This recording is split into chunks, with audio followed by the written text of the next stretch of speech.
junto quando o mercado ele entrou com essa preocupação, olha, nós temos que nos preocupar com as questões urbanísticas de planejamento para a gente poder fazer uma boa arquitetura, a gente vê que as coisas começaram a mudar, começou o decreto do rooftop, né? A Asbeia trabalhou muito forte para que isso acontecesse, junto com a Ideia 1, nós, a AT e vários outros escritórios de Porto Alegre referência. Lá na Asbeia a gente criou, junto com a prefeitura, o decreto do rooftop, então a gente conseguiu um incentivo de uso, criou os incentivos para sacada, com subterfúgios e decretos, instruções normativas que dessem alguma flexibilização, que o nosso plano diretor era muito rígido. E esse debate do plano diretor atual de Porto Alegre mostra muito que o mercado está vendo isso e está focando os olhos não só no seu terreno, no seu lote, na sua incorporação, em criar um ambiente melhor, porque criar um urbanismo melhor é um ativo, não é um passivo. Então, a gente pensar na cidade como um todo e não exclusivamente na sua incorporação, a gente viu que isso gera valor e melhora para nós moradores e para nós arquitetos e para os futuros compradores, né? E traz um retorno financeiro também para o mercado.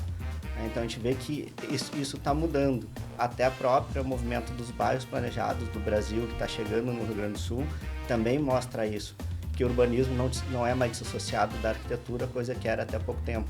Se pensava em loteamento e se esquecia que existiam as edificações em cima. Isso depois do plano diretor que vai dizer o que pode. Hoje não. Hoje os bairros planejados eles já são pensados junto e nesse a gente tem muita cocriação junto com a Ideia 1 do desenvolvimento do Master Plan vertical, com o Master Plan horizontal, essa junção dos dois, para trazer um novo desenho urbano para a cidade que gere cidades melhores. Então a gente está vendo essa mudança no mercado muito interessante. E para nós é muito bom ver que isso está agora amplificando, né? Está ampliando e está indo para o debate público, para a atmosfera pública, para a privada, tudo está se alinhando. E o que vocês até... mais interessante é porque a gente tem vários cases reais de vocês, né? E não só a local, né? Que a gente, às vezes, até a ideia que do mercado implanta é não ficar só no mercado local, né? Sim, o mercado implanta do nosso país, né? E foi aberto mão de espaços privados para gerar esse espaço de lazer. Então, a gente vê que está começando uma transição, principalmente no planejamento urbano, de nós temos que pensar nos espaços públicos. O privado é um resultado disso e esse resultado ele gera mais valor, ele gera mais interesse. Se tem um teto de preço, ele vai gerar mais atratividade, consequentemente, todo o mercado, né, vende mais rápido, melhor o retorno do incorporador. Né? Então, a gente, por mais que não sobe preço, sobe velocidade de venda. E aí eu queria explorar um pouquinho, vocês falam aí falaram do Parque Una, e aí eles queriam que tu contasse um pouquinho do primeiro Parque Una, né? E aí talvez dos outros que vocês vêm participando, enfim. De como que vocês pensaram inicialmente e o que de fato virou realidade, né? Porque às vezes a gente tem algumas ideias, não deixam de ser um pouco de teoria, né? Mas que no meio do caminho a gente vai vendo a influência da experiência das pessoas, ou o que elas já viveram, né? O que já passaram, né? Então, falar um pouquinho sobre o case aí do Parque Una.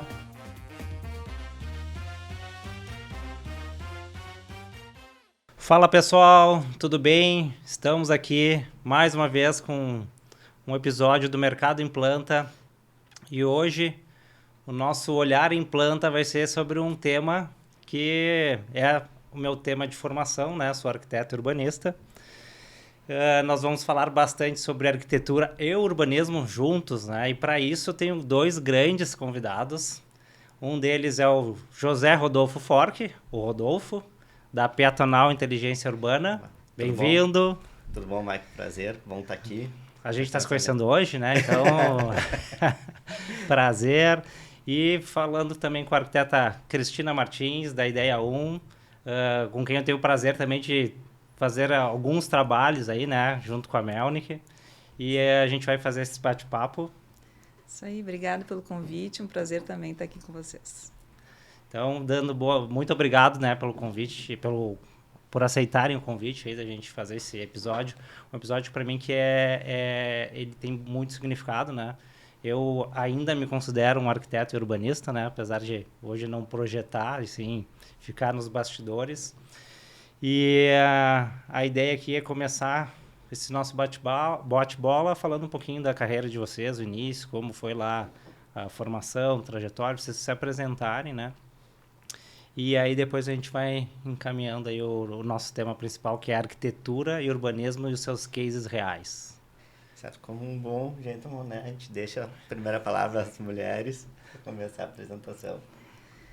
Bom, eu sou diretora e sócia fundadora da Ideia 1, então estou atuando lá há 21 anos, que coincide com o meu tempo de formação também. Eu me formei e já saí na aventura de de empreender e abrir o meu escritório.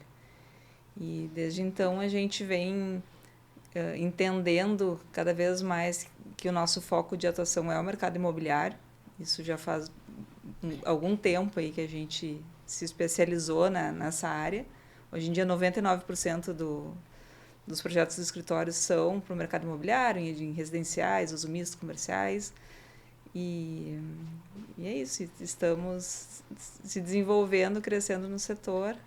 E a Ideia 1 conta sempre com a parceria aí em projetos de masterplan, urbanismo com a Peatonal. Sim. E a gente tem executado alguns trabalhos bem bacanas também juntos. Eu acho muito legal, eu sempre vejo, né, a Ideia 1, acompanho vocês, acabou que a gente foi contemporâneo até na faculdade, né, Cris? Sim. E acompanho essa trajetória e eu fico feliz de ver um escritório da nossa geração, né, de arquitetos, começar, né, e fazer uma caminhada aí de desbravar não só o nosso mercado aqui local, né, Porto Alegre, Rio Grande do Sul, mas o Brasil inteiro, né? A gente sabe o quão é difícil fazer essa jornada e também fazer essa jornada trazendo arquitetura de verdade, né? Aquilo que a gente lá na faculdade via muito nossos professores idealizando, né? Às vezes, né? E acompanhar esses escritórios hoje que conseguem trazer para o mercado imobiliário uma arquitetura que respira, né, e que faz com que as nossas cidades se transformem, melhorem, né? Então, muito obrigado mesmo, de verdade, por aceitar aí o convite. E aí eu passo a palavra aí para o Rodolfo também se contar a história dele. Sou o arquiteto Rodolfo Fork, fundador da Peatonal Inteligência Urbana. A Peatonal é um escritório novo, do lado da Ideia 1, né? A Peatonal tem 5 anos de existência, mas eu já atuo há 20 anos no setor de parcelamento de solo, projetos urbanos, né? É um setor bem complicado, né? Na faculdade a gente não sai com muita experiência, então ter experiência desde a época do estágio na Fork Projetos, onde eu fiquei de 2000 a 2013. A partir dali eu comecei uma carreira mais independente e em 2020 fundei a Peatonal, e é um escritório especializado em projetos de parcelamento de solo, desenho urbano, né? A gente faz urbanismo, mas não faz o planejamento urbano, a gente faz desenho urbano, novas áreas. Então também é um escritório vocado para o mercado imobiliário. 100% dos nossos clientes são incorporadores, né? É incorporação, é o mercado imobiliário.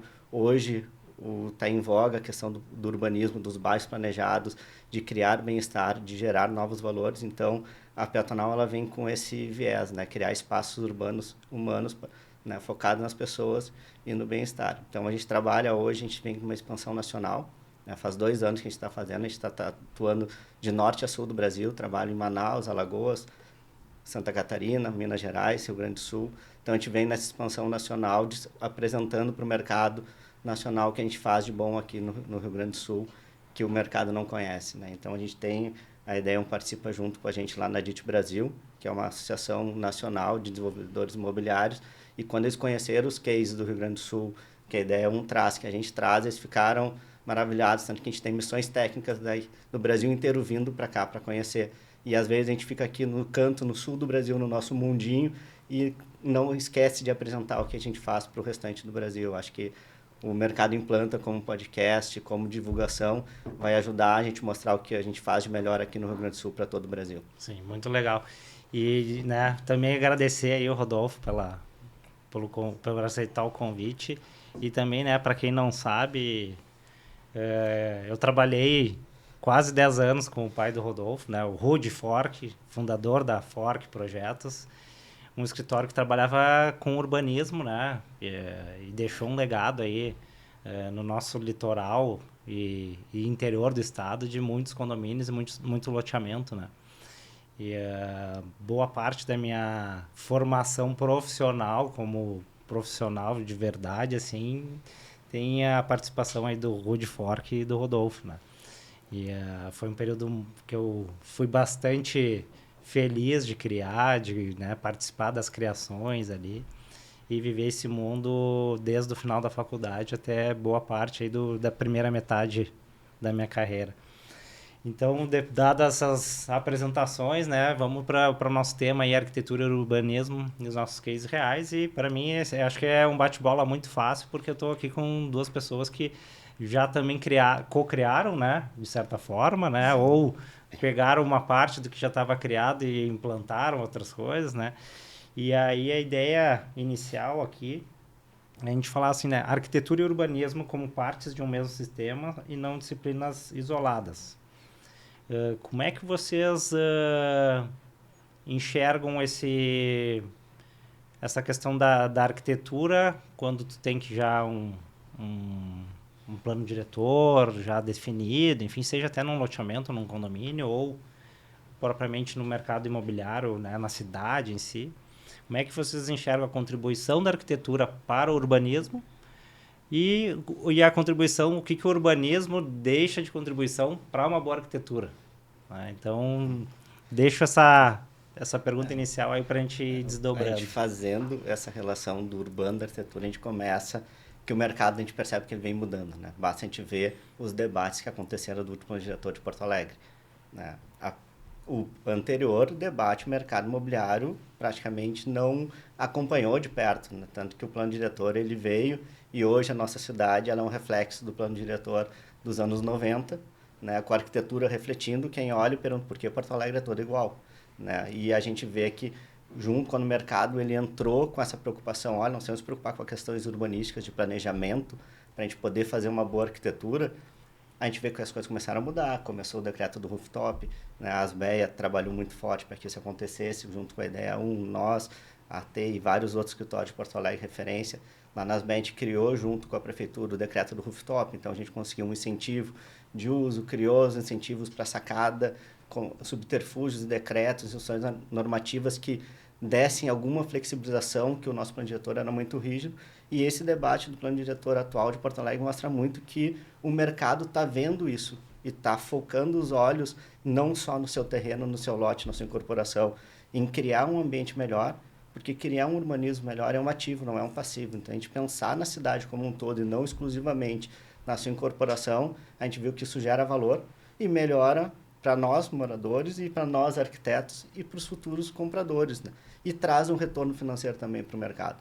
Então, a gente vê que isso está mudando. Até a própria movimento dos bairros planejados do Brasil, que está chegando no Rio Grande do Sul, também mostra isso, que o urbanismo não é mais dissociado da arquitetura, coisa que era até há pouco tempo. Se pensava em loteamento e se esquecia que existiam as edificações em cima. Isso depois do plano diretor que vai dizer o que pode. Hoje não. Hoje os bairros planejados eles já são pensados junto e nesse a gente tem muita cocriação junto com a Ideia 1 do desenvolvimento do Master Plan vertical, com o Master Plan horizontal, essa junção dos dois, para trazer um novo desenho urbano para a cidade que gere cidades melhores. Então a gente está vendo essa mudança no mercado muito interessante. Eu concordo totalmente. Isso que tu está falando aqui, existe uma convergência atualmente de urbanismo e arquitetura muito forte. A gente está vivenciando, além dos bairros planejados, eu acho que até nas próprias cidades consolidadas, né? Existe hoje em dia uma preocupação real dos incorporadores de poder entregar um pouco mais de conectividade urbana, de entregar uma relação melhor entre a borda, entre o limite da borda do edifício e a rua.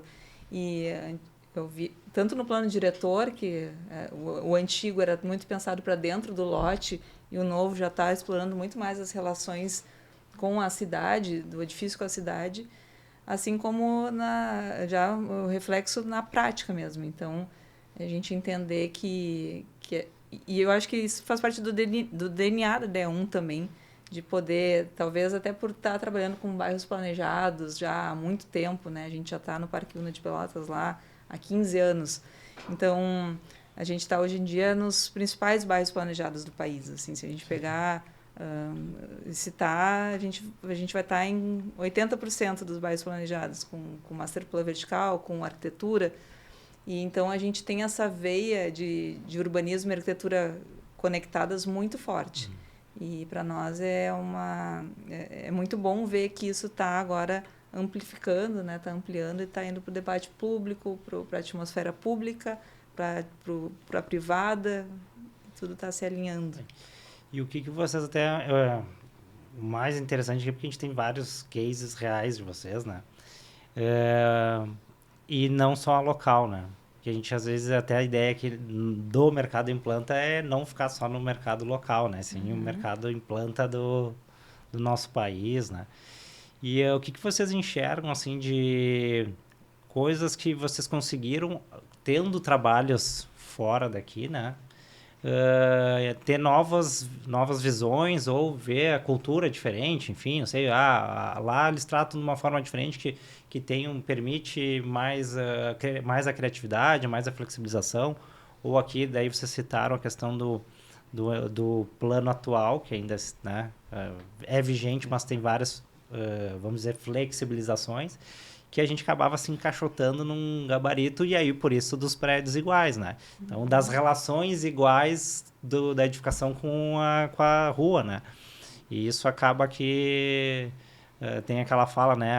A arquitetura e o urbanismo transformam as cidades e moldam pessoas ou moldam comportamentos, né? Porque tudo que a gente criar hoje vai acabar transformando a cidade e transformando para novos comportamentos, e os comportamentos vão mudando também depois das cidades, né? Novamente, são ciclos, né?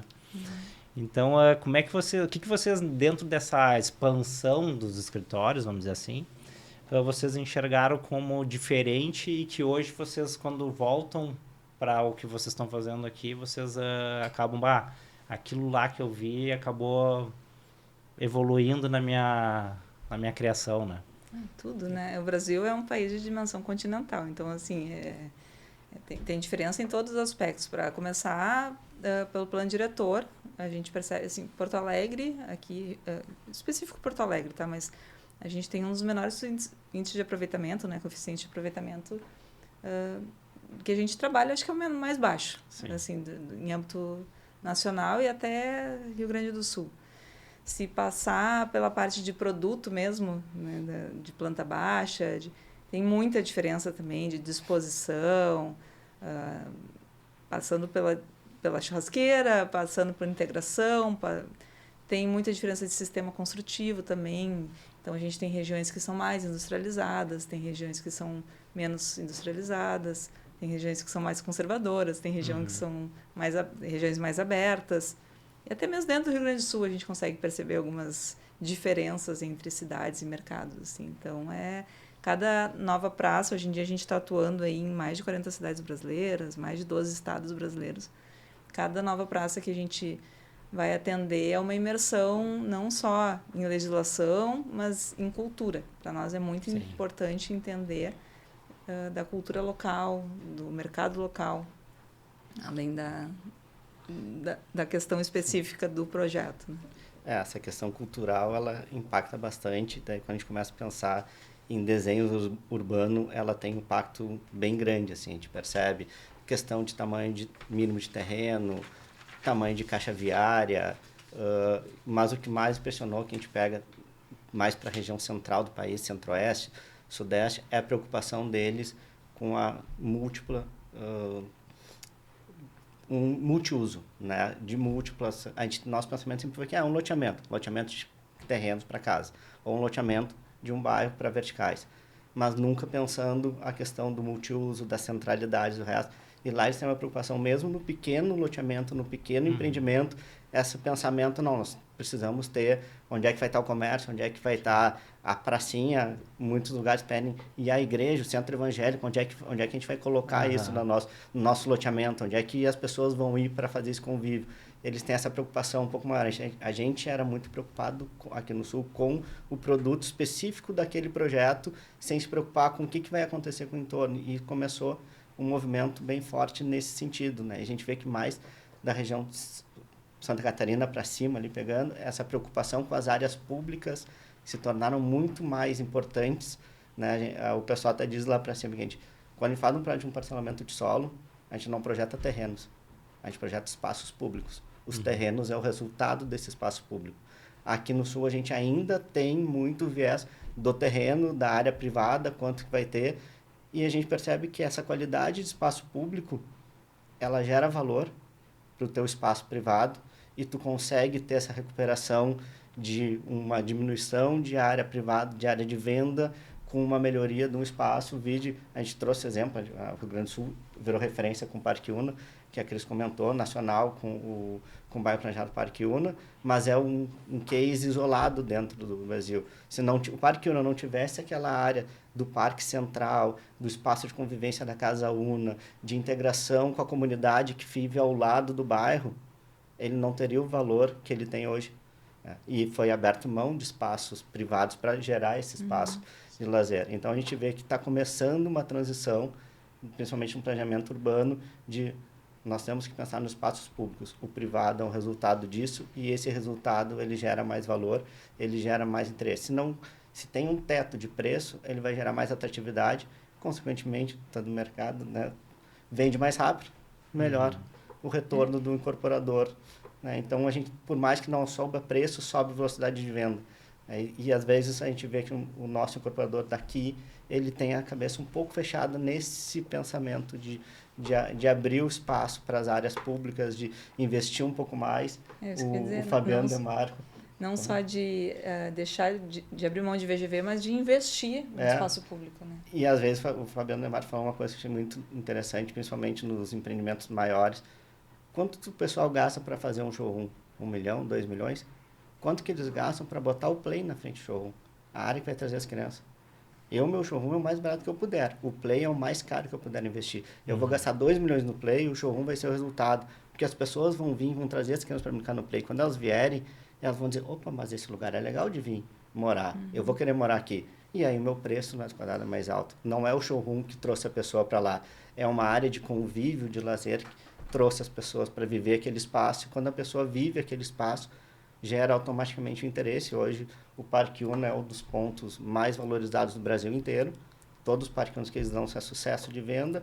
É o preço do metro quadrado mais caro de Pelotas, mais de 30% do que as outras regiões da cidade, porque ele criou um espaço público voltado para a cidade, 100% aberto. Né? Então, acho que esse criou um lugar de desejo, né? Um lugar de destino. E também acho que interessante isso quando fala que o bom urbanismo, o bom planejamento urbano, ele gera valor, é um ativo. E realmente tem dados, existem estudos que comprovam, né, que com um lugar bem planejado, com uma boa relação de espaços urbanos bons, assim, bem executados, a gente tem menos vacância de aluguel de comércio, a gente tem maior valorização do metro quadrado.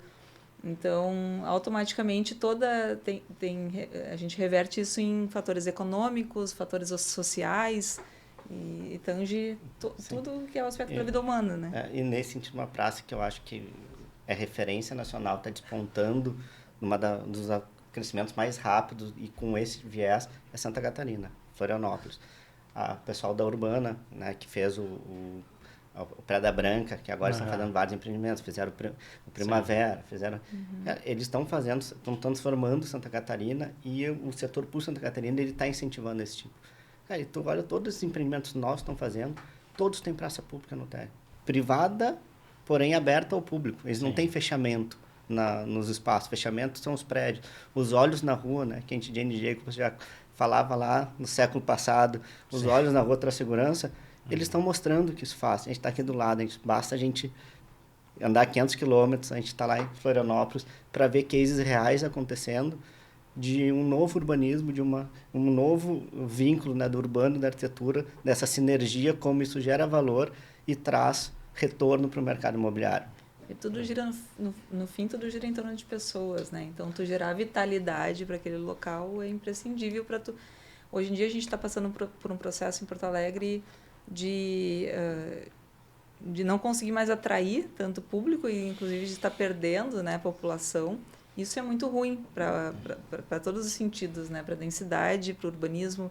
Então, é muito importante a gente ter essa mentalidade de ativar os espaços, de ter vitalidade para a gente poder prosperar. E é muito essa tua fala, Cris. Eu toda semana faço uma fala na empresa que a gente chama da integração, né? E na integração é quando entram os novos colaboradores. E aí a gente sempre fala do nosso propósito lá, transformar o jeito de trabalhar, viver e morar das pessoas.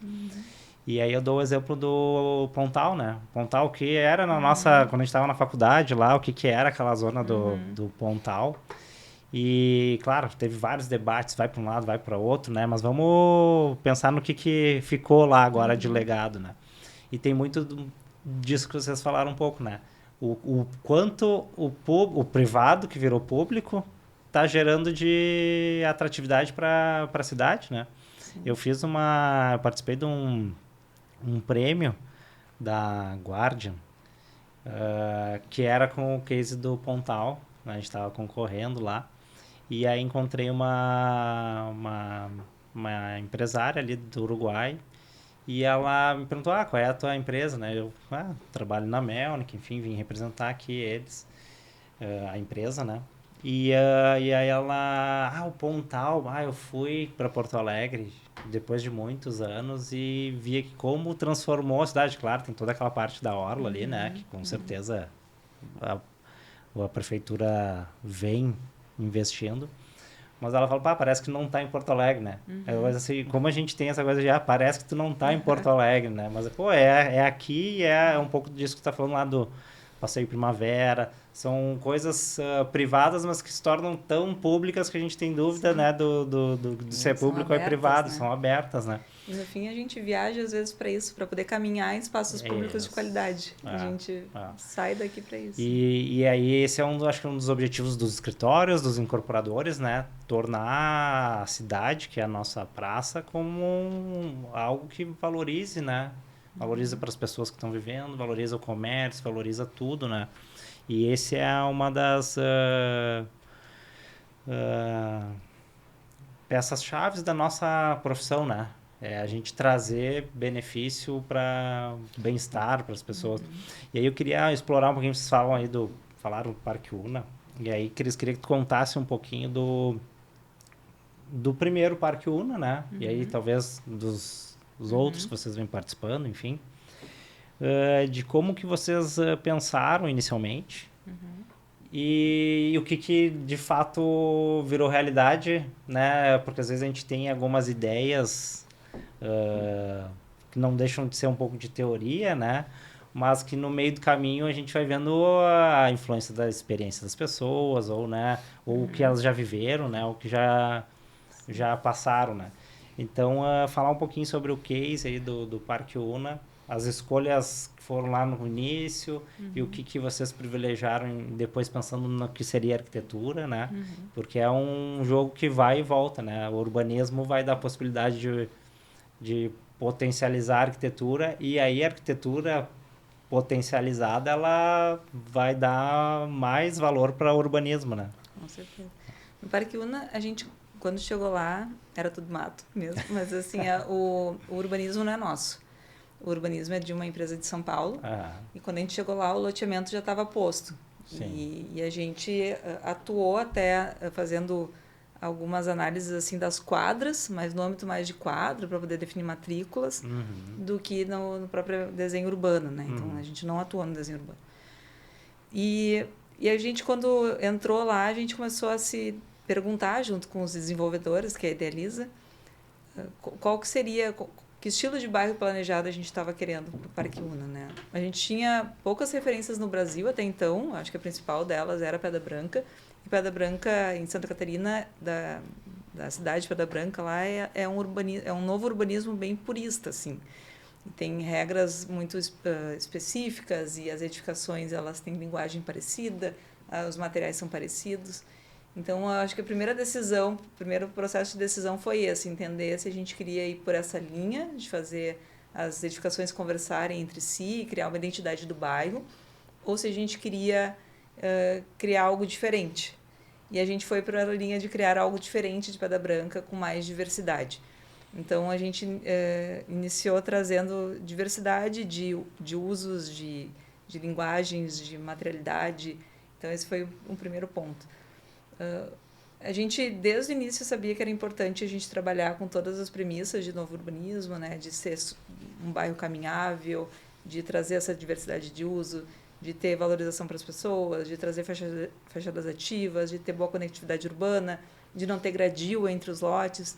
Então, a gente foi, a partir dessas premissas, desenvolvendo e testando relações. E a gente teve um privilégio muito grande trabalhar lá, porque a gente está no nosso 21º projeto para eles. Todos os projetos de arquitetura são da Ideia 1. E cada projeto que a gente vai implantar lá, a gente analisa no detalhe a relação, né, de implantação entre as torres. Então, a gente geralmente trabalha com elas pensando num macro, assim, a gente nunca pensa a torre isolada.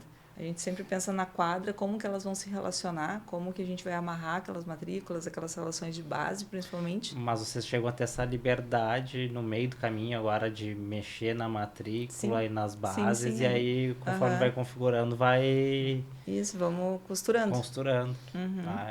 Essa é a estratégia do bom master plan, né? Ele tem que ser coringa, ele tem que ser diverso, ele pode ter que mudar ao longo do resto. Tem que mudar, a rua né? tá ali, tá posta, não tem mais que mudar. Sim. A rua é um legado permanente, mas as dimensionamento da quadra, os espaços previstos, o mercado que vai ditar. Tu não tem como prever há 15 anos atrás qual vai ser o produto que eles estão fazendo no prédio que vai ser o lançamento desse ano.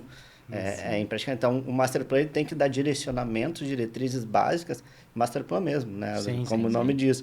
Ele é só um plano de ocupação geral e ele dá diretrizes básicas e a arquitetura começa com massas e volumes, mas o que vai acontecer lá dentro vai o mercado que vai ditar, né? Vai ter mais comércio, vai ter mais residência, vai ter mais estúdio, vai ter mais salas comerciais, vai ter um prédio para empresas, né? Nós vamos trabalhar com um centro tecnológico. O que vai acontecer? O mercado vai, conforme vai evoluindo, vai ditando o que vai acontecendo e essas adaptações vão fazendo. Então, o legal do Masterplan é isso. Tu tem um conceito inicial que é só um direcionamento básico. É um instrumento estratégico que vai se moldando, ele tem que ser mutável.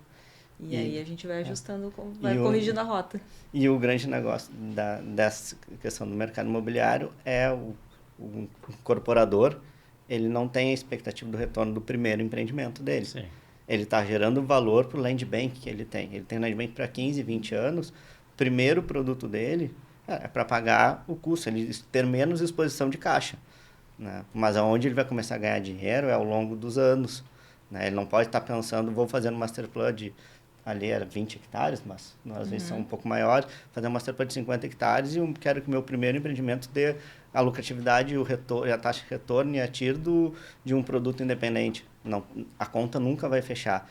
Então, esse é um viés assim, que tem que ser pensado, planejamento a longo prazo. O primeiro produto é o risco para gerar valor e gerar estrutura para que os demais aconteçam. Né? Então, a estratégia do desenho é como que a gente pode fazer o desenho urbano para ele poder ser implantado com a menor exposição de caixa possível. Porque o parcelamento de solo ele não vai trazer o retorno. O que vai trazer o retorno são as incorporações que vão acontecer em cima dele. Então, a gente tenta fazer um desenho urbano que ele tenha o menor impacto possível para o incorporador de exposição. E a partir dali, é land bank que ele vai ter e trabalhar em geração de valor para a área futura que ele vai ter do lado. Então, se ele pensar no lote específico, no empreendimento, vou fazer aqui para ter um maior retorno, e ele acaba com o terreno do lado, que é o terreno dele também, se ele não pensar. Então, esse pensamento que eu acho que é muito interessante, e a ideia é trazer essa questão dos master plan verticais, eu acho que foi uma inovação para o mercado, né, para os setores de escritório de arquitetura que não existia, esse pensamento de master plan verticais para dar essa fora do Brasil, mas no Brasil não era muito comum. Né? Depois eu até queria que tu explorasse um pouquinho, Cris, o conceito desse... master plan vertical, né? Vocês estão falando, né? Acabou que o Rodolfo respondeu um pouco do que eu ia perguntar para ele, que era como é que são as estratégias da Piatonal em relação à criação dos novos projetos que partem de um master plan, né? E aí isso é o que vai possibilitando depois nossas discussões de plano diretor, né? Quanto menos regra, mais liberdade, né? E aí, se tu for ver o nome plano diretor, ele tem que ser só um direcionador, né? Um plano que direciona e não um plano que engessa, né? Então, e aí vocês que têm a oportunidade até de projetar bairros, né, planejados, claro que não tem a escala de uma cidade, né? Mas uma parcela de uma cidade. Como é que tu, primeiro, né, Rodolfo, enxerga isso? Como é que são as estratégias? E aí depois a Cris vai Esse é um complementando. movimento que vem crescendo bastante no Brasil. O pessoal está saindo do loteamento comum para 1.000 terrenos e começando a pensar em bairros, em soluções de multiuso, diversificando produtos. Então, a gente sempre acaba tendo algumas centralidades, com espaço para ter os verticais, com espaço para ter o comércio, depois as áreas de uso misto, os residenciais, e lógico, o plano diretor da cidade ele vai sendo subsidiado. Não tem como fazer um plano específico, em alguns municípios a gente consegue, né? Normalmente acaba caindo em uma área de interesse especial, então consegue se propor um plano especial. E aí, quando a gente começa da primeira conformação, a gente sempre procura, pessoal, vamos chamar o escritório para cuidar das arquiteturas verticais. A gente sempre acaba trazendo a indicação da ideia 1, porque a gente entende que é o momento que eles têm, onde a gente consegue ter a maior sinergia e maior diversidade. Porque depois que a gente fechar o desenho do sistema viário, eles podem mexer muito a pouca coisa, mas dentro das quadras.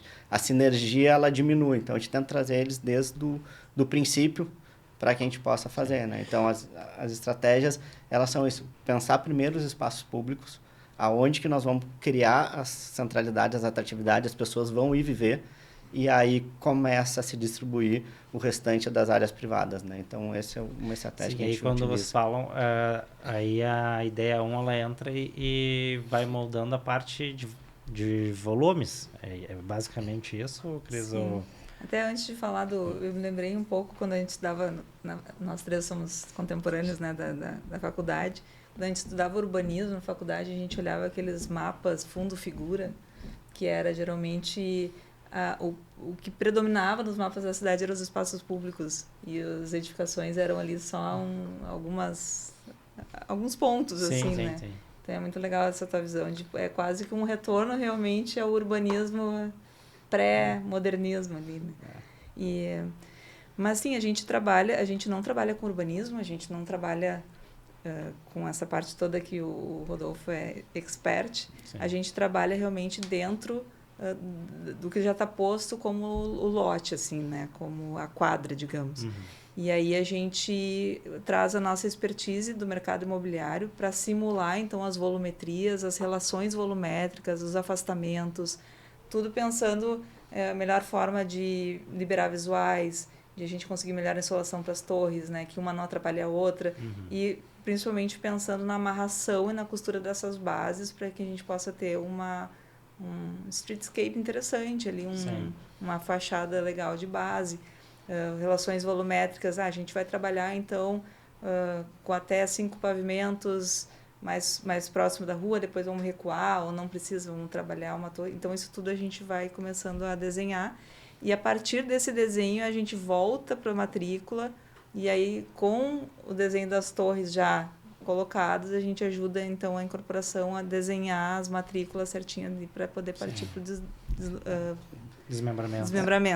E nesse meio tempo tem um vai e volta com o urbano, que daqui a pouco diz, olha só, minha torre ficou apertada, eu preciso de mais vaga, porque aqui nós vamos ter um prédio mais alto, com mais necessidade de estacionamento, querendo ou não, no Brasil. A gente vive do carro, né? A gente não tem transporte público de qualidade, a gente não pode esquecer que o carro existe, a gente acredita para as pessoas, mas o carro está lá, ele é posto. Então, às vezes, a gente está fazendo, precisamos de mais espaço na base, senão a gente não está conseguindo fazer a ativação necessária, ou a gente está precisando gastar com subsolo, que poderia ser desnecessário. Se a gente aumentar um pouquinho a quadra, a gente vai moldando o desenho urbano junto com essa modelagem da arquitetura da base para a gente criar esse streetscape, né? E criar um ambiente para a cidade mais interessante, porque o que a gente não quer ver é o que a gente vê em Capão, né? 5, 6 andares de estacionamento, o residencial acontece lá em cima, tu anda numa rua fechada por base de estacionamento. Então, quanto mais a gente conseguir esconder o carro, então, quanto mais a gente conseguir fazer um quarteirão que permita que a arquitetura ponha os carros para dentro, para o miolo, escondido, e deixe essa fachada principal livre, é o que a gente vai. E o tamanho do quarteirão ideal ele vai variar da necessidade da arquitetura de fazer a incorporação. Então, esse desenho ele vai, por exemplo, a gente começa com um plano de ocupação, aí vai a arquitetura entra, a gente começa a debater produto, o que vai acontecer dentro desse quarteirão e dimensão para ele, e eles começam a adaptar, daqui a pouco, a rua acalmada que a gente pensou aqui, de repente a gente pode trazer para cá, porque aqui vai ter um prédio icônico e a gente ficaria mais interessante. E a gente começa esse trabalho conjunto, essa cocriação, arquitetura, urbano e incorporação, né? Todos juntos. Quanto antes a gente entra e quanto antes a gente consegue trabalhar juntos, melhor, que daí a gente ainda pode daqui a pouco mexer. Aqui realmente ficou uma quadra muito profunda, tá difícil de aproveitar. E aí a gente tem vezes que isso já está posto, não tem como mudar, mas o ideal é... E agora parece que estão lendo a minha mente. Porque vocês estão falando tudo de quase dos exercícios ideais que um arquiteto urbanista quer, né? Que é tipo pensar desde o início e aí costurando, enfim, aí claro, tem a influência do externo, que é o mercado, que é o incorporador, que é a área em si, né? As dificuldades da área.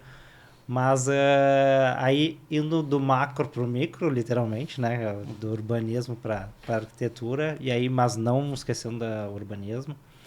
Como é que vocês, quando tem as restrições, né? Eu quero um condomínio fechado. Né? O incorporador vem. E aí, como é que vocês tratam esse assunto? E aí depois, né, para a Cris, as restrições de plano diretor, as restrições do tipo de produto que o incorporador vem com as suas convicções, né? E como é que vocês tiram partido disso para continuar com a sua linguagem, continuar com as suas convicções, né, do que é valor no final, né, em termos de arquitetura e urbanismo. Quando a gente vem com a demanda, né, principalmente o condomínio fechado, ele acaba sendo um entrave urbanístico o tempo todo, qual é a localização que ele está e qual é o impacto que ele tem do entorno. A gente sempre tem uma análise mais macro para tentar mostrar para o cliente o impacto que ele vai ter com a cidade, não só naquele momento, mas como legado para o futuro. Né? O cliente entende que aquele é o produto e tem que ser, quais são as estratégias que a gente pode tentar minimizar o impacto do muro para o restante da cidade. Vamos recuar o muro, criar uma área verde, vamos criar uma área comercial para frente, se a localização permite. O que a gente pode criar para minimizar esse impacto? Normalmente o paisagismo acaba sendo um limitador. E aí a gente entra, agora do muro para dentro, o que a gente pode criar de melhor para esse morador? Minimizamos o impacto para a cidade e o que a gente pode criar de melhor para o morador lá dentro, né? Quais são as melhores estratégias e a melhor forma de criar um condomínio que tenha essa ativação, que tenha vivência, que as crianças possam sair na rua para brincar, porque em muitos lugares a gente não vai conseguir criar o que o Parque Una criou na qualidade de vida das pessoas descerem na rua, a mãe deixar a criança brincando lá no play tranquilo e no café tomar e deixar a criança lá. Ela precisa ter a segurança do condomínio fechado. Né? Então, que estratégias, que espaços que a gente pode criar, e a gente sempre começa o projeto com a criação das áreas comuns. Aonde vai ter horta, não vai ter horta, vai ter pomar, não vai ter pomar, aonde vai ficar o clube, aonde vão ficar as áreas esportivas, como é que a gente distribui pequenos núcleos de praças de vizinhança para gerar valor, ruas, alamedas. Convivência, né? Gerar o convívio para aquela convivência. Tenta trabalhar ao máximo com a menor conectividade possível de ruas, com ruas sem saída, porque a rua sem saída cria um gueto, cria uma área ali exclusiva para aqueles moradores, onde as crianças vão voltar a brincar na rua, jogar o taco-bola no meio da rua, como a gente fazia na nossa infância, que hoje a gente não vê mais, porque ali é um local que não vai cruzar carro, nem dentro do condomínio.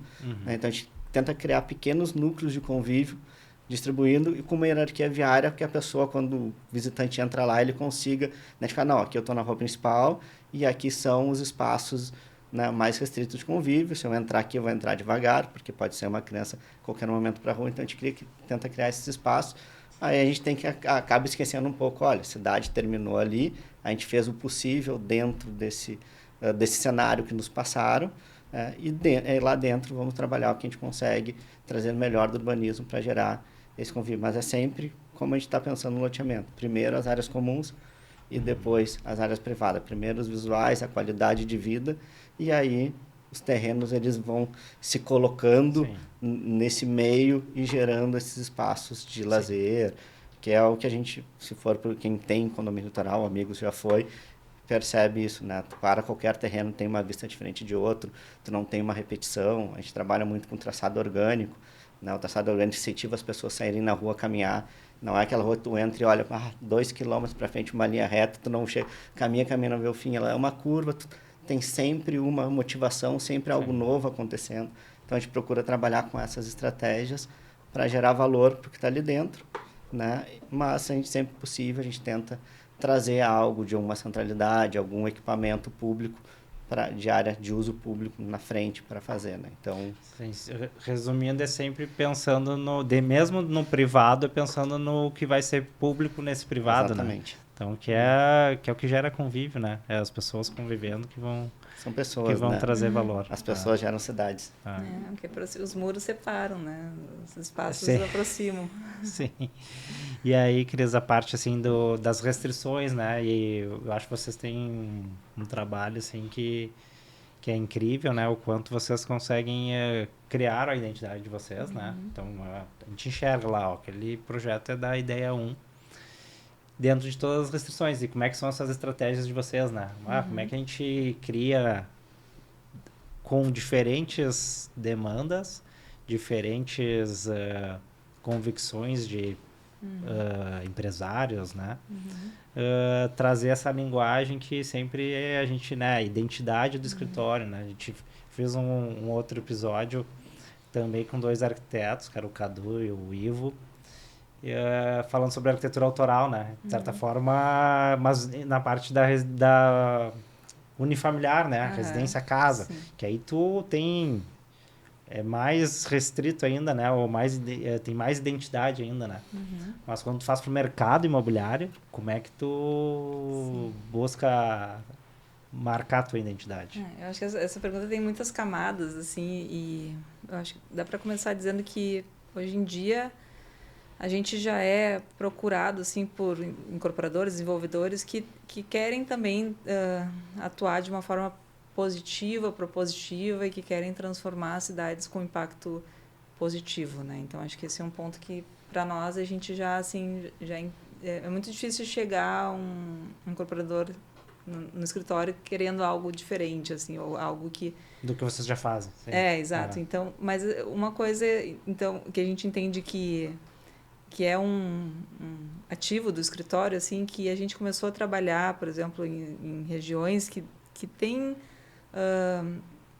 que não tem um poder aquisitivo tão alto, né, como o sul do Rio Grande do Sul e outras regiões assim que não estão tão prósperas quanto Santa Catarina.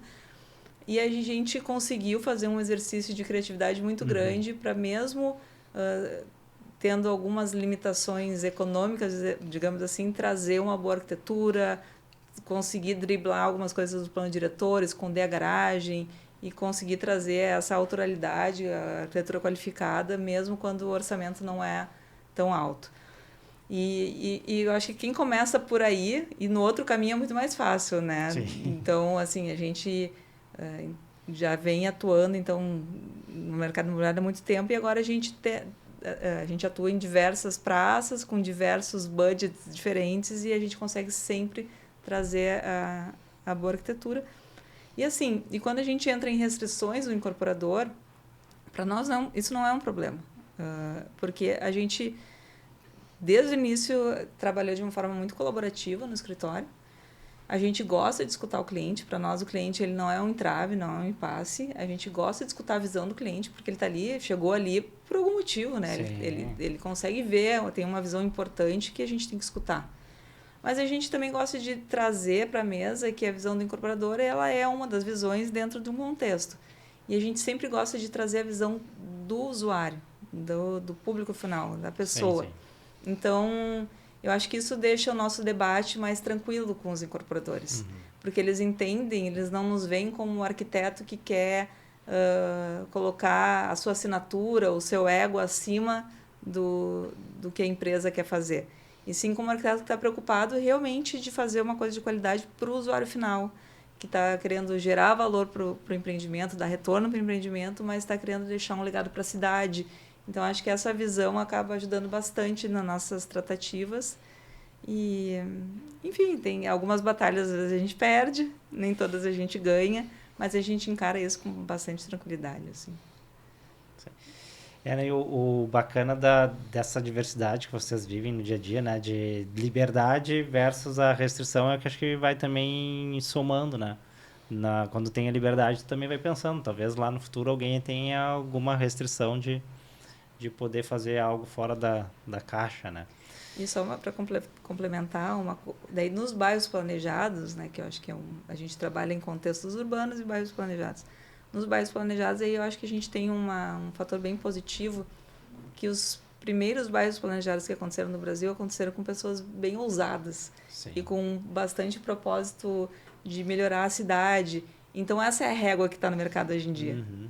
E para nós isso geralmente chega nesse padrão, assim, sabe? De querer fazer uma coisa nesse nível. Nessa dos bairros planejados, o pessoal ele veio muito com a questão, eu quero deixar o meu legado para a cidade. São pessoas muito vinculadas às cidades, né, da onde estão fazendo seus empreendimentos e querem deixar o seu legado lá. Eles querem gerar algo que vai ser conhecido. E vamos falar, a arquitetura urbanística que a gente está pensando hoje é o que vai ditar como vai ser a nossa vivência nos próximos 40, 50, 100 anos. A arquitetura ainda pode pegar daqui uns 50 anos, ou desmanchar um prédio e fazer um novo, mas a rua, quantos planos diretores a gente viu, quantas vezes que a gente viu uma rua sendo alterada, vai deixar de ser uma rua agora, plano Haussmann, Paris, 1800 e alguma coisa, e não tem mais, é muito pouco. Então, esse legado do urbanismo é quase perene. Sim. Né? A arquitetura, a gente pensa como vai ser a nossa vida nos próximos 40, 50 anos. Se a gente não pensar nisso agora, daqui a 40, 50 anos vai estar vivendo pior do que agora. Sim. Né? Então, acho que a gente criar essa faísca para o mercado começar a pensar essas questões urbanísticas, de criar o prédio com a base ativa. Nós, sempre que puder, não é todo lugar que nós vamos poder botar uma loja, mas que a gente consiga esconder a garagem, que gere um ponto de convívio no térreo do prédio, que vai trazer pessoas, que a gente possa minimizar o impacto de gradis e muros na frente das ruas, que vai deixar ruas mais agradáveis.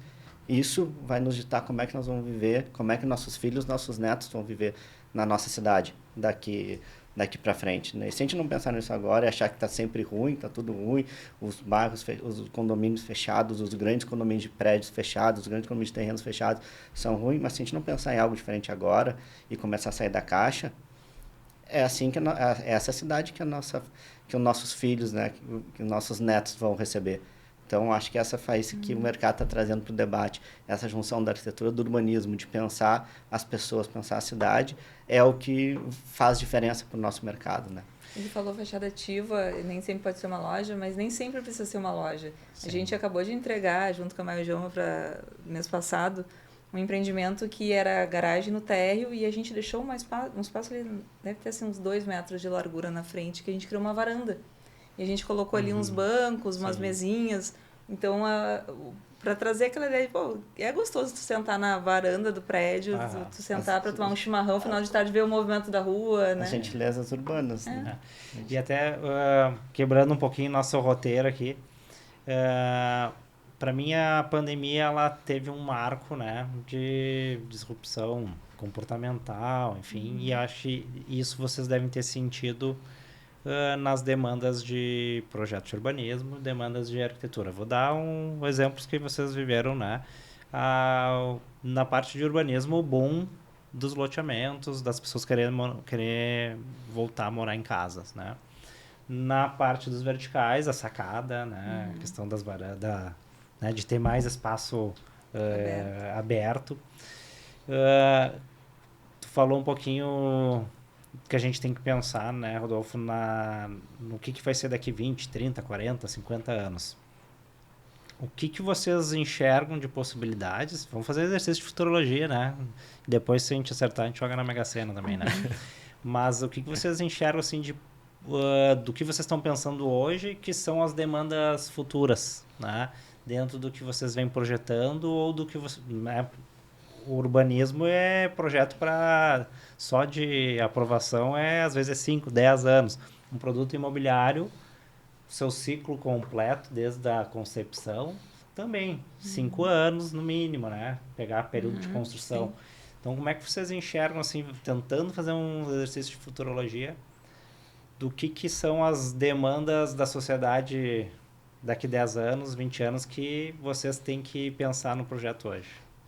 Ou que vocês imaginaram, daqui 5 anos o apartamento vai mudar, ou o empreendimento vai mudar, ou o urbanismo vai se adaptar. Quais são as tendências que vocês enxergam? Eu vejo muito essa questão das áreas de convivência, as áreas públicas, as áreas abertas, começar a ter cada vez mais, ser cada vez o elemento principal do pensamento do empreendimento, né? Tá cada vez mais importante para as áreas. Vem desde a pandemia, a gente vê isso crescendo e acredito que a redução do carro privado, né, venha uma redução. A gente pega a nova geração, conheço alguns que já estão com seus 20 e poucos anos que não tem carteira de motorista. Sim, não tem nem carteira, não tem nem carteira do carro, né? Não tem nem carteira e não me interessa ter carteira, Sim, não tem porquê, eu chamo um aplicativo. Então a gente vê que essa demanda ela vem alterando. Então cada vez vai ter menos necessidade do carro privativo, de espaços para guardar seus carros privados, vai ter que se pensar em alguma outra maneira como é que vai funcionar esses carros comunitários, vai ser só aplicativo, vai ter tipo que nem bicicleta, que vai entrar lá, alocar o carro, se deslocar de um lado para outro, vai ter que ser pensado um pouco diferente, mas acho que essas áreas de convívio, elas vão ganhando cada vez mais importância, né? Em detrimento de algumas áreas privadas. Né? Então, a gente vê isso e tu já começa a ver isso se moldando nos novos desenhos urbanos, nos novos empreendimentos. As pessoas estão muito mais preocupadas em projetar boas áreas públicas e as áreas privadas viram o resultado dessas boas áreas públicas. Então, acho que esse momento já começou. E vamos lá, empreendimentos estão começando urbano agora, principalmente mais planejados. Eles vão ser licenciados daqui a 8 anos. Né? Então, isso tem que estar maduro o suficiente para daqui a 8 anos tu ter esses espaços e poder receber. E como todo bom projeto urbano, ele tem que ser coringa, né? Se necessita mais, tu conseguir ter flexibilização, ampliar, reduzir e mexer nessa característica. Para mim, essa é a grande tendência assim, do futuro, é esse pensamento. Tem diversas pesquisas de sustentabilidade, né? Nas áreas públicas não são só equipamentos construídos, às vezes pessoas que é simplesmente uma árvore, uma grama para sentar e ler um livro. Sim. Não precisa pensar num mega play de 3 milhões de reais importado, vindo da Holanda. Eu quero um espaço que eu vou sentar embaixo de uma árvore e ler o meu livro. Vou estender uma toalha e fazer um piquenique com a família. Qual é o custo disso? É um espaço gramado bem cuidado. Né? Então, essa curadoria, mas essa manutenção, zeladoria dos empreendimentos urbanos, acho que vai ser muito importante. A gente vê todos migrando para, como o município não tem verba e não consegue dar suporte, para essas associações de bairro, para fazendo os bairros de acesso controlado, deixando aberto. Tem um case muito legal que é da Tigre, Cidade das Águas, em Joinville. É um condomínio aberto. Vocês estão lá? É um condomínio aberto. As ruas são todas privadas. Eles fizeram um condomínio, condomíniozão. Tiraram os muros e disseram, entrem quem quiser. Os espaços aqui são tudo cuidados, são para todos.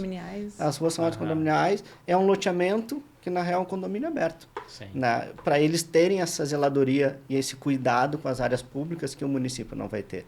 Né? A gente vê isso muito forte agora. Tem pesquisa no mundo, né? Tem pesquisa na Inglaterra dizendo que quem vive perto de áreas arborizadas tira até 2, 3 dias a menos de licença saúde no trabalho. Simplesmente por viver perto de um local arborizado. Então, a gente vê que a necessidade dessas áreas abertas, dessas áreas sustentáveis, de natureza, de convívio, é o mais importante. Talvez os espaços de planta não sempre vão reduzir mais, mas as áreas de convívio elas vão ser mais cortadas. As pessoas vão ficar cada vez mais fora de casa e convivendo, porque o espaço interno, a gente está tendo mais demanda de pessoas e não tem como crescer eternamente, né? Expandir a cidade. Então, daqui a pouco, os espaços de residência podem se compactar, porque os espaços de rua vão ser tão qualificados que as pessoas vão ficar mais tempo fora de casa do que dentro de casa. O oposto que a gente faz hoje, né? Sim. E isso que está falando eu vejo uma tendência direta vinculada a produto e arquitetura também, e são as chamadas blue zones, né? Que são essas áreas que também que as pessoas vivem mais, que têm mais longevidade, e justamente esse senso de comunidade, porque as pessoas desenvolvem esse aspecto de boa vizinhança, de poder contar umas com as outras, e isso está sendo já estudado, é uma coisa que eu acho que também é uma tendência bem forte. Questão de produto, eu acho que assim, a questão cultural impacta muito. Tu falou da pandemia, né? A pandemia trouxe diversos reflexos que a gente vê até hoje, por exemplo, diretamente vinculado a produto de arquitetura, a valorização das áreas de saúde e bem-estar nos empreendimentos. Então, as academias, hoje em dia, são os espaços mais valorizados, mais demandados. A gente tem pesquisas lá na empresa e pesquisa de produto, né? E a academia é o número 1. Sim, número 1, então as pessoas estão muito preocupadas com a saúde e toda a área de bem-estar que envolve também, além da academia, tudo que está conectado ao bem-estar. A tecnologia, hoje em dia, está sendo muito procurado. E eu acho que, além disso que o Rodolfo falou, que eu também vejo na arquitetura, esse senso de comunidade cada vez mais presente, eu vejo muita vinculação com sustentabilidade também, assim, né, do futuro da arquitetura permear muito a sustentabilidade. Eu acho que tem alguns paradigmas aí que estão sendo colocados justamente de o projeto, ele não terminar no projeto, ele ser um produto ativo ao longo, que vai acompanhando a vida útil da edificação e vai munindo com dados, né? Então, a sustentabilidade já não numa camada de implantação só, né? Exatamente, e nem mais só regenerativa, mas já viva mesmo, assim. Sim. De tu estar trazendo benefícios de eficiência para o projeto, para o usuário, e de performance mesmo até para investidores, econômicas, performance para o edifício e performance na vida das pessoas positivas, né? Então, hospitais que já estão trabalhando com essas análises de dados, que estão calculando qual é o impacto que a arquitetura, a sustentabilidade, a vegetação, os ambientes conseguem ter na redução do tempo de internação das pessoas. Sim. Então, isso eu acho que é uma coisa que a gente tem um caminho ainda para percorrer, mas que eu vejo como tendência. E até dentro de tudo que vocês falaram, né? A gente vê tem o termo wellness, né? O wellness hoje é o que mais se fala em termos de arquitetura e conversa com o urbanismo, né? E realmente, se tu for pegar como produto imobiliário vertical, assim, como a gente tem pouca grama, né? A gente tem paisagismo, né? Mas assim, o espaço com grama, ele é um diferencial. A gente está agora entregando esse ano lá um empreendimento, que é o Nilo Square. E eu digo, cara, o espaço vai ser mais usado, provavelmente, né? Claro, academia, tem parte de spa, sauna, enfim. Mas tem uma grama. Coisa boa tu poder botar o pé na grama, né? Botar botar o teu filho de pé descalço na grama. Isso, né? Então, como a gente está voltando, né? A ser urbano, mas trazendo a parte de conexão com a natureza, né? É a dicotomia, né? Inteligência artificial e a gente querendo voltar a ter questões de raízes mais humanas, emocionais. Somos seres, né, sociais e que vivemos no meio da natureza, né? Sim. A gente está simplesmente voltando, visualizando agora que a gente precisa, não é do carro, da rua, que a gente precisa é de espaços sociais vinculados à natureza, né? Onde a gente vai botar o pé na grama e não necessariamente é mais barato botar uma grama do que fazer toda uma área pavimentada, permeabilizada, com isolamento, com todo... A grama é muito mais econômica de colocar. E aí esse espaço está em falta. Né? E, como você disse, um pequeno espaço com grama provavelmente vai ser o espaço mais disputado para a utilização do empreendimento. E a gente vê isso acontecendo no urbano, ampliando esse espaço, e as próprias prefeituras se preocupando mais com essas áreas públicas. Né? Porto Alegre tem um movimento bem forte, teve o movimento da Orla, o Pontal, apesar de privado, teve uma mão da prefeitura muito forte obrigando a questão do parque e cobrando essa situação. A gente vê a operação urbana do dilúvio, se ela vier a acontecer, criando espaços públicos de qualidade, vinculado à natureza, a própria fase 2 da Orla. Então, a gente vê Porto Alegre se movimentando, o município, né, com essa visão mais...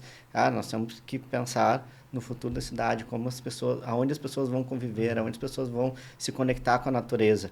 O que está acontecendo no quarteirão, aí sim, o mercado vai regrar. Mas nós, como prefeitura, como gestores, né, planejadores urbanos, a gente tem que se preocupar como é que as pessoas vão ficar dentro das nossas áreas públicas.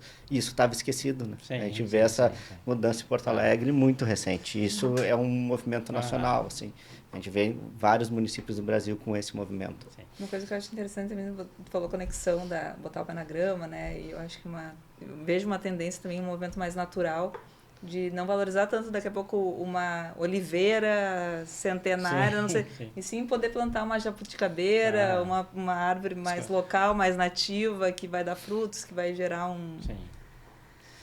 E agora a gente mudando um pouquinho o nosso foco aqui, o mercado em planta gosta muito de falar sobre pessoas, né? Então a gente entende que as pessoas é o que fazem os negócios girarem, as coisas acontecerem. Eu queria ouvir nesse bloco final como é que vocês trabalharam a gestão de pessoas dentro dos escritórios, como é que vocês fazem com que também a identidade que vocês têm e a identidade que quem trabalha com vocês tem que transmitir, né, a cultura, né, enfim. Queria que vocês contassem rapidamente aí como é que foi essa trajetória aí dos escritórios.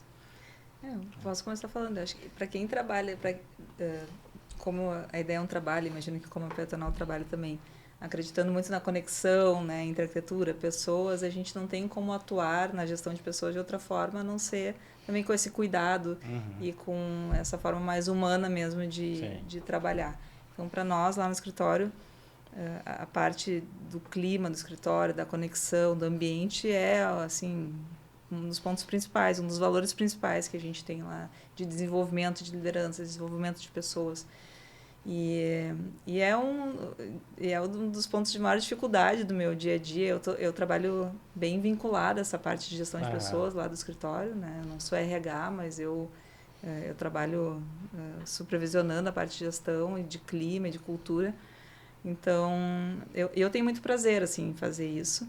E hoje em dia, como a gente já está com uma equipe maior, a gente está em 45 pessoas, a gente tem uma profissional dedicada a isso dentro da empresa, que é uma psicóloga, e a gente conseguiu desenvolver bastante coisa no setor a gente tem um olhar muito forte, assim, para o setor de pessoas dentro da empresa, que é o nosso maior ativo, né? O que a gente tem de mais importante dentro da Ideia 1 são as cabeças pensantes, as pessoas. Que estão criando no dia a dia, né? Exatamente. Eu venho... Isso não é uma história tão grande, né? A gente até brinca com alguns que a gente chama que a gente é história boutique. A gente faz diversos trabalhos de grande escala, mas a gente está em 8 pessoas, né? Com engenheiro e arquitetos, né? Temos um engenheiro na equipe, que a gente entende que dentro da área do urbano é essencial esse vínculo da engenharia também. Então, a gente encampou um engenheiro para dentro. E eu venho, né? Tu trabalhou comigo 10 anos, história familiar, então essa relação de familiar, de amizade, do escritório aberto. Então, o nosso ambiente ele é um ambiente único, 100% aberto. Todas as mesas, não tem muita hierarquia. Da minha mesa para relação aos outros é a mesma. A gente está todo mundo no mesmo espaço, né? Compartilhando as mesmas experiências, esse convívio do dia a dia é essencial. A gente acredita que criar espaço para as pessoas conviverem juntos é o mais importante. A gente não podia segmentar o nosso espaço, né? A gente trabalha como a gente acredita que deveria ser lá para a rua. Então, a gente tem equipe, baixíssima rotatividade, né? Os nossos colaboradores, eles entram e ficam muitos anos com a gente. Então, a minha sócia, a Luciana, agora, ela está trabalhando comigo há 8 anos antes de eu criar a Peatonal, né? Quando eu criei a Peatonal, convidei ela, ela veio junto. Hoje ela é minha sócia, né? A Brenda está lá há muitos anos também com a gente, começou como estagiária, está como arquiteta, né? Gerindo vários projetos. Então, essa equipe vem crescendo junto. O Thales, o nosso engenheiro, começou... Logo que ele saiu, ele fez uma obra no projeto nosso, achou muito legal. Fez contato, ele começou trabalhando ele em Caxias, remoto.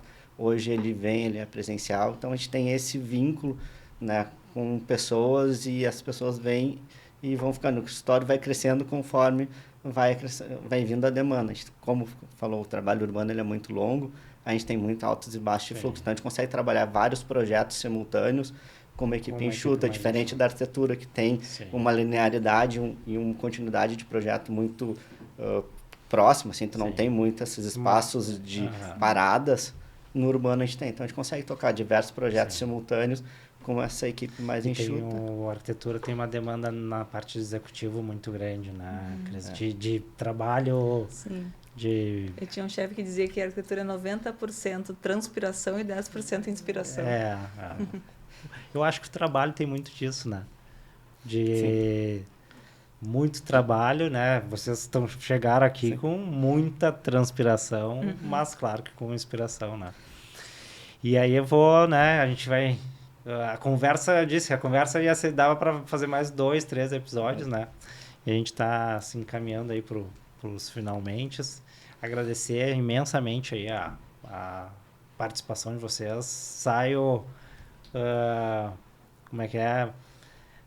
mais fã do trabalho de vocês, né? Acompanho no dia a dia. Eu já estive dentro de um escritório no dia a dia e acompanho bastante, né? No dia a dia da Ideon. E para nós aqui o Mercado Implanta tem isso, né? Dessa troca e da gente trazer para o nosso público como que é esse dia a dia de verdade, né? Os desafios e o sucesso, né? Então, muito obrigado, Cris, pela presença. Obrigada, foi muito gostoso, muito bom. Muito obrigado, Rodolfo. Obrigado, Mike, pelo convite. Muito honrado. E a gente vai se despedindo, então, do nosso público aí.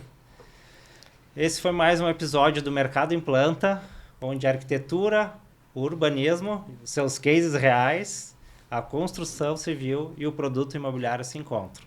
Até mais, pessoal. Tchau, um abraço.